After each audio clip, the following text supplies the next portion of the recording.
Jaymie, can you give us an update on Caleb Sarong and whether he's likely to play against GWS this weekend?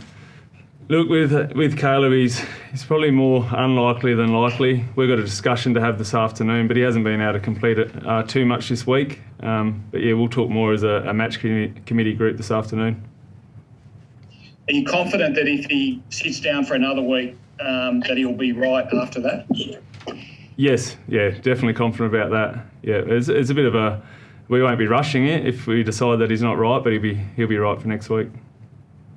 So what is it exactly? People have called it a sore knee. Are you able to give any more specifics than that? Not really, no. It is a sore knee. I actually don't know. So, yeah, we've just been a little bit cautious, I suppose, with his load last week and then this week. Just need a little bit of time, but there's nothing severe.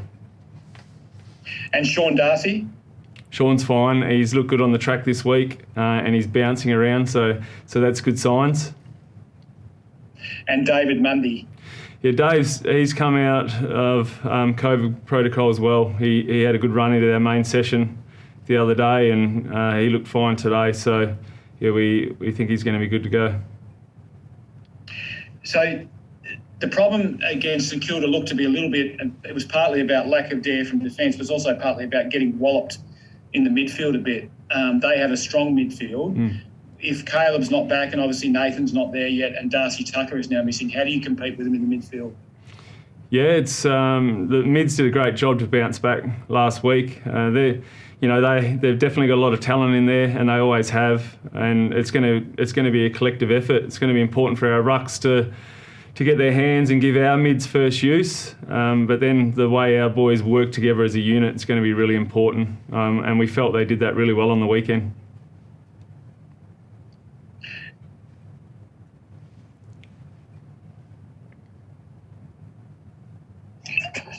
Jaymie, with obviously Caleb unavailable and Darcy Tucker unavailable, who do you look to step up in the midfield?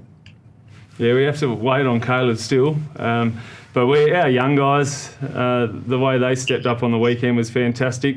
Dave's obviously going to give us a senior head in there and some experience, which is really important.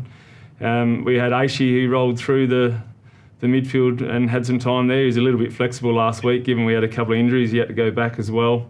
So, yeah, Akers, as far as, playing on the wing and giving us that mature body and midfield depth as well. So, yeah, it's important they work as a team, and our rucks are just as critical in that area. How's Aish going, given he basically had zero pre-season? Yeah, he's got a good body of work behind him over a number of years. He's fit. He managed to play some practice games for Peel before coming in, and he's shown his maturity. He's been able to flick around in different roles. He plays an important part for us.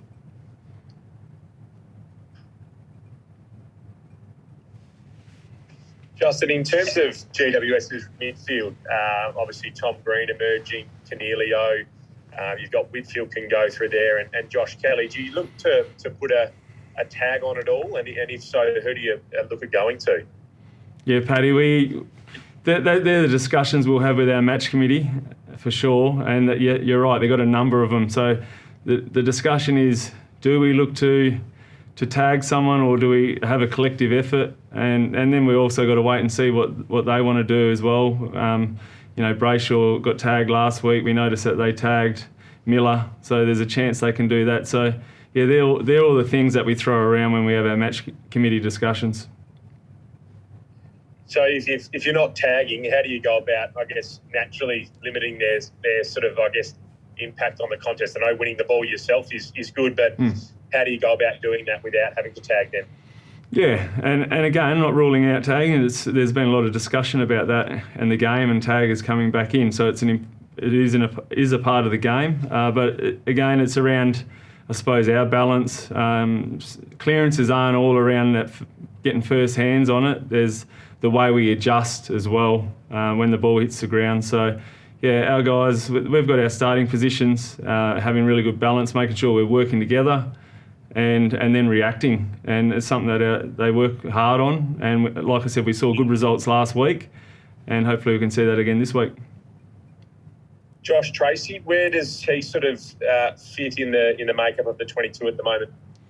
Yeah, JT, he's working on he's building a base. He missed quite a bit of pre-season with his groins, and he's a young man. He's 19 years old, key position player who played a bit of footy last year, and I think he come in with the injuries that we had. He come in and played probably more games than he expected.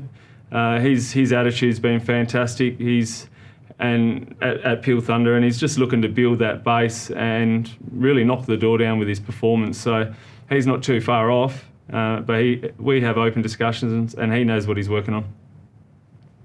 And your defence, your back 6 and 7 looked to work pretty well against West Coast last week. Griffin, Logan, Hamling, I imagine then you're probably not inclined to stray too far away from what you had in your makeup last week. No, again, that's up for discussion, the Savo. However, we were happy with the mix and the way they functioned as a unit. Look, Hughesy as well was in that mix, Nathan Wilson. There's quite a bit of depth with our back line. And the boys, their attitude was excellent down at Peel, and they still play an important role in what we're trying to achieve. So, yeah, we'll have discussions with Savo and make the call whether we change that mix up or not. All right, thank you. Jaymie, are you able to rule Alex Pearce in? You said yesterday he was pretty confident. Yeah, we're pretty confident. He's done a bit of work on the track, and yeah, we got our captain's run that we'll have tomorrow, where he'll be with the group. But we're confident he'll get up. And second game without J-Lo around in the box, how do you communicate with him on game day? Yeah, that won't change from last week. It's unfortunate that he can't be here again this week. However, our communication throughout the week has been outstanding. I think we've learned a lot through the last couple of years with COVID and being able to communicate. So he's been a part of all our meetings. Game day, he'll have a connection up to the box and he'll be able to communicate any messages to us coaches that he's seeing from sitting out, one back. But like I've said, it's a collaborative approach, and yeah, he's really having trust in his coaching group to get the job done. Where's Sam Sturt in the selection mix, Jaymie? Yeah, he's in discussions. He is one who come off a limited pre-season. He's worked on his game and building his fitness and his strength. We know what he can produce at his best. So he's trying to put a good body of work together at Peel and understand when he comes in, he's in a position where he can really perform for the team. So he's showing really good patience. He's showing good maturity in the way he's going about his business, and yeah, he's definitely in discussions. Can you play all of Meek, Lob and Darcy if Darcy's fit? We can, and again, we haven't ruled that out. So they're things that we've got to talk about this afternoon. They're really tough decisions that we've got to make. I think Meekie's really worked hard, not only on his ruck work, which we've seen, but also his forward craft over the pre-season. And we understand if we do go that way, we'll have probably more of a genuine ruckman playing forward. But it can be an advantage for us as well. Meekie's ruck craft's excellent, and as we know, Sean's a club best and fairest and a very good ruckman himself. So they're things that we do need to discuss. And as far as you know at this stage, no COVID protocol dramas this week? No, nothing this week. And like I say, we've got Dave back, which is excellent.